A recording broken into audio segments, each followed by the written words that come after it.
Hello, my dears. Welcome back to your Menopause Your Way. You already know that I'm Menopause Taylor, your teacher, and I'm trying to give you the information you need in order to eliminate all the undesirable aspects of menopause. All you have to do in order to gain all the benefits is watch my videos in order. So, this is video number 475. If you're thinking, holy cow, how can there be so many? Just realize that once you finally become postmenopausal, you will be postmenopausal for the rest of your life. It is not a blip in time. It encompasses the entire rest of your life. But before you get to postmenopause, you transition through peri-menopause, and that's what we're discussing today. This unit on the reproductive hormone phases began with video number 463. I gave you 9 videos on pre-menopause. And video number 473 began our segment on peri-menopause. So there are 2 peri-menopause videos preceding this one. Last week, I explained how to recognize peri-menopause if you're still having periods. Today, I'll explain how you recognize peri-menopause if you are not still having periods. In other words, how does peri-menopause present if you eliminate your periods? And I'll delineate all the instances in which having no periods might be the case. Now, you know that I can give you much more detail in these videos than I can in my book. So my book addresses peri-menopause generally in chapters 3 and 4, but it does not go into the detail on recognizing peri-menopause if you are not still having periods that I'll give you here today. Okie dokie, let's start by reviewing the anatomy of your reproductive tract. See, this is absolutely essential for you to recognize the instances in which you may experience peri-menopause in the absence of periods. So, here is my self-made anatomical model of your reproductive tract. Here is your cervix. Here is your uterus. Here are your 2 fallopian tubes and the 2 ovaries. The big key to understanding what creates situations in which you might experience peri-menopause without periods is to designate the roles of 2 of these 4 anatomical structures. For purposes of our lesson today, we only care about your uterus and your ovaries. What you see as an actual period that consists of blood comes from your uterus. And the hormones that decrease and disappear to bring about peri-menopause itself come from your ovaries, and they include estrogen and progesterone. So every situation we discuss today will be a case in which you do not shed the blood from your uterus, but you still have the hormones from your ovaries. Your periods are a result of estrogen and progesterone acting on the lining inside your uterus in a manner that causes it to shed. You can think of the inner lining of your uterine cavity as grass. Of course, that's not what we call it in medical parlance. The medical term for the lining inside your uterus is endometrial uterine lining. Your endometrial uterine lining is the inner lining inside your uterus that thickens and sheds each month in response to estrogen and progesterone. The estrogen from your ovaries causes that inner lining to thicken. And the progesterone from your ovaries causes that inner lining to shed. So, estrogen makes the grass grow. Like this. It's like fertilizer. And progesterone makes the grass shed. So it's like a lawnmower. Well, today we will discuss situations in which your inner uterine liner no longer sheds, but your ovaries still produce estrogen and progesterone. But wait a minute. The very definition of peri-menopause here is the slow, prolonged decrease and disappearance of both estrogen and progesterone from your ovaries. And if your inner uterine lining were to respond to that, you would notice changes in your periods that would put you on alert to the fact that you have entered peri-menopause. And without an inner uterine lining to respond to the decrease and disappearance of estrogen and progesterone, you have to rely on other means to become aware of the fact that you have entered peri-menopause.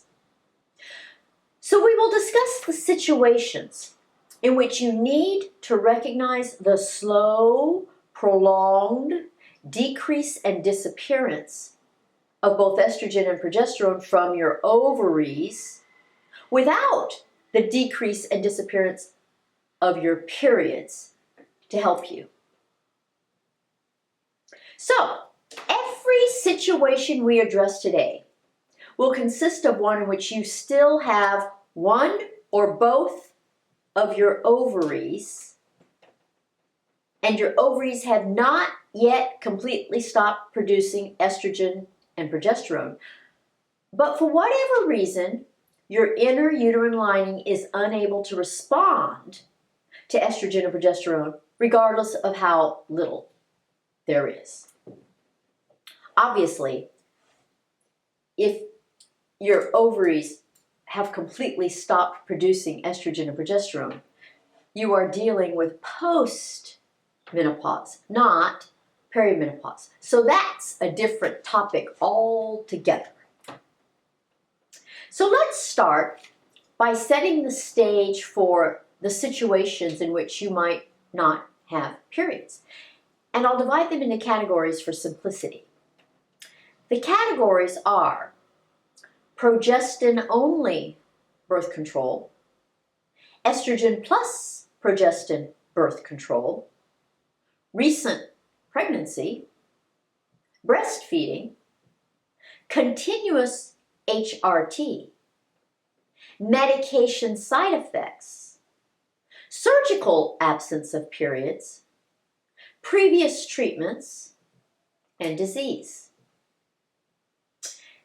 And I'll go through and delineate the individual items in each category, but I'm not going to elaborate or explain any of these. And that's because I've already done so in several previous videos. I don't want to veer off topic by explaining each one all over again here. Okay, so we'll start with the most common reason a woman entering perimenopause might not have periods: hormonal birth control. And there are two different categories of hormonal birth control that can possibly result in elimination of your periods. They include our first two situations which you might not have periods: progestin-only birth control and estrogen plus progestin birth control.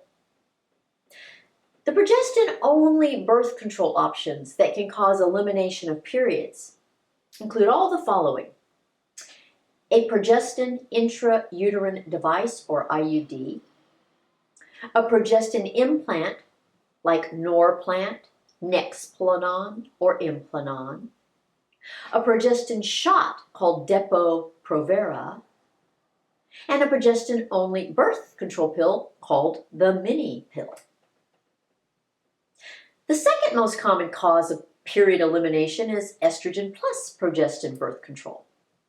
The estrogen plus progestin birth control options that can cause elimination of periods include birth control pills, the birth control patch, or the birth control vaginal ring. These estrogen plus progestin birth control options can cause elimination of periods regardless of whether you use them cyclically or continuously. A continuous regimen intentionally eliminates your periods, and a cyclic regimen may or may not eliminate your periods. The third possible cause of period elimination is recent pregnancy. Most women have a postpartum hiatus before their periods resume. After pregnancy, you can have absent periods regardless of whether or not you breastfeed. And that rolls us into the fourth possible cause of period elimination. Breastfeeding itself can eliminate your periods too.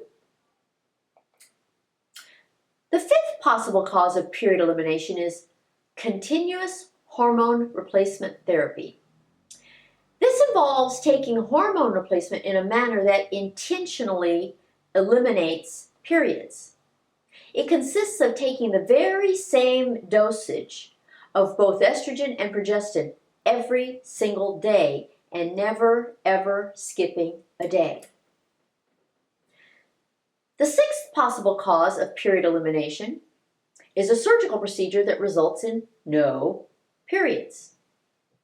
These include an endometrial uterine ablation and hysterectomy. Endometrial uterine ablation is a surgical procedure that completely destroys the inner lining of your uterus so that it cannot respond to estrogen and progesterone. It's like turning the fertilized lawn from a mowed lawn into a desert. So it's like you make it such that the grass can't grow. There is no grass there to fertilize or grow at all. Hysterectomy is a surgical procedure that removes your uterus so that it isn't there to respond to estrogen and progesterone. The seventh possible cause of period elimination is a medication you're taking currently that eliminates your periods as a side effect. And it can be temporary. Chemotherapeutic agents are the most common medications that can do this. The eighth possible cause of period elimination is a treatment you had previously that served to eliminate your periods. And this can be the case with pelvic radiation therapy. The ninth, final category of cause of period elimination is a disease that causes your periods to disappear. And these can include polycystic ovary syndrome, anorexia or bulimia, and thyroid disease. Well, the question for today is this: how do you know if you've entered peri-menopause if you don't have periods? You know how I always tell you to go back to basics anytime you have to ponder a dilemma? Well, last week I taught you that there are 3 ways in which you'll recognize peri-menopause if you still have periods.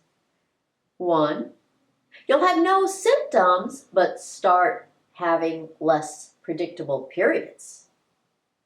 2, you'll continue having predictable periods but start having symptoms of progesterone deficiency and or estrogen deficiency. And 3, you'll have less predictable periods plus symptoms of progesterone deficiency and or estrogen deficiency. Well, if you start with those basics, the answer to our question becomes merely a process of elimination. You simply eliminate everything pertaining to periods. So let's see, that means you're left with nothing but you'll have either no symptoms of progesterone deficiency and or estrogen deficiency, or you will have symptoms of progesterone deficiency and or estrogen deficiency. The bottom line is that you'll have to recognize perimenopause based on your symptoms alone. Well, that means you have to know what those symptoms are in the first place. And that's the big impediment for the vast majority of women who have no periods when they enter perimenopause. They have no idea how to recognize perimenopause simply because they don't know the list of symptoms. The list of symptoms is so long that it's really easy to recognize perimenopause as perimenopause. Here's the whole list. PMS, anxiety, heart palpitations, hot flashes, night sweats, insomnia, fatigue, forgetfulness, mood swings, irritability, depression, joint pain and stiffness, dry skin, hair loss, vaginal dryness, urinary incontinence, urinary tract infections, weight gain, decreased sex drive, headaches, nausea, vomiting, leg cramps, yeast infections, drowsiness, cravings, breast tenderness, bloating. Ugh, with so many possible symptoms, as long as you know that they are all symptoms of perimenopause, you shouldn't have any difficulty recognizing it for what it is. The problem is that most women have never heard about anything but hot flashes. So if they don't have hot flashes, they assume they don't have any symptoms. When they learn that there is a big, long list of symptoms, they realize that they have several of them. Not only that, they usually realize that they've been experiencing symptoms of perimenopause for many, many years. Women who don't know that there's a long list of symptoms for perimenopause assume they have different causes for each of those symptoms. And it's just such a shame that women suffer with these symptoms for years before realizing that they're all symptoms of perimenopause. They have only one problem, not many different problems. I think the big mistake is to compare yourself to other women. I've heard so many women say, compared to my friends, I don't have significant symptoms of perimenopause. At that point, if they're in a consultation with me, I point out all their symptoms of perimenopause that I highlighted in red in the tailored document that I created from the questionnaire they filled in. And when I point out that they have 12 or 13 or 20 symptoms of perimenopause, they just blush. I say, how can you say you don't have symptoms of perimenopause? You see, you cannot compare yourself to any other woman. Nobody else matters. All that matters is that you have your best quality of life. And you won't have your best quality of life with any symptoms of perimenopause. Okay, well, now what if you really don't have any symptoms of perimenopause whatsoever? Well, then you just have to know that you will become postmenopausal no matter what. If you have this education, you can just anticipate perimenopause in advance and start management whenever and however you want. If you don't have this education, you'll probably fall prey to assuming that since you don't have any symptoms, everything is fine. Of course, that will not be true, but you won't discover the truth until one of the 3 silent diseases of estrogen deficiency sneaks up on you. But by then, it will probably be too late to do much about it. So what about a lab test to diagnose perimenopause? People always seem to think that lab tests will reveal the truth. Well, No lab test will reveal the truth, and here's why. By definition, peri-menopause is a time of complete hormonal chaos. So both your estrogen and progesterone are wildly crazy from day to day. If you were to have your estrogen and progesterone levels drawn every day of your menstrual cycle and plotted them on a graph, here's what you would see. Estrogen is orange, progesterone is in blue, but it really doesn't matter which is which because they're both completely chaotic. Each lab test is merely a snapshot in time. Not a single one of them tells you what's really going on. So labs for your estrogen and progesterone hormone levels are completely worthless. Save your time, blood, and money. Skip the labs. Well, what about FSH? Here's our prop for that. FSH is follicle stimulating hormone. Here, it is produced by your brain. And its job is to speak to your ovaries in order to get them to produce estrogen. If your ovaries do produce estrogen, then your FSH stays nice and low. The value stays low down here between 2 and 15 milli-international units. So it's a very low value. But if your ovaries do not produce estrogen, your FSH rises and rises and rises and rises.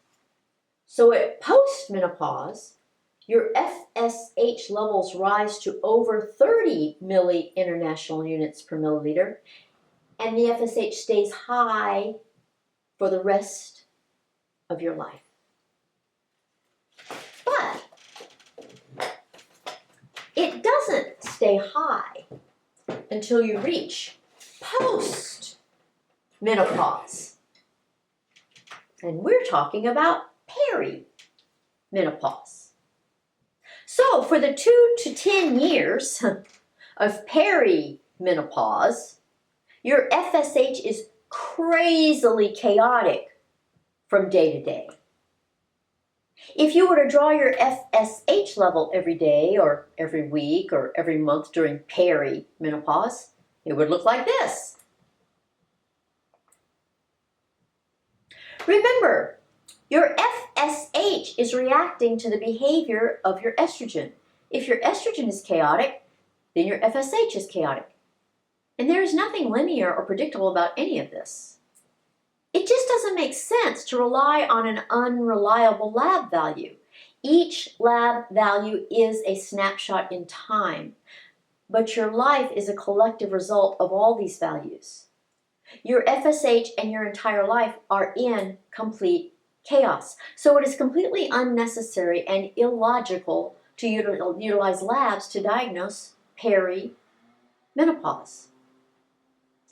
Well, if you can't determine precisely whether you are peri-menopausal based on your symptoms or on your labs, can you still manage your perimenopause so that you don't start developing the diseases of estrogen deficiency? Yes, you can, and that's what we will discuss next week. So the summary for today is this. If you still have the hormones from your ovaries, but no longer shed the lining from your uterus, you will have to recognize peri-menopause without changes in your periods to help you. If so, you can recognize it by symptoms of progesterone deficiency and/or estrogen deficiency. Labs for estrogen, progesterone, and FSH will not accurately diagnose perimenopause because they are all constantly chaotic. And even if you never have any symptoms of progesterone deficiency and/or estrogen deficiency, you can start management for your inevitable perimenopause at any time.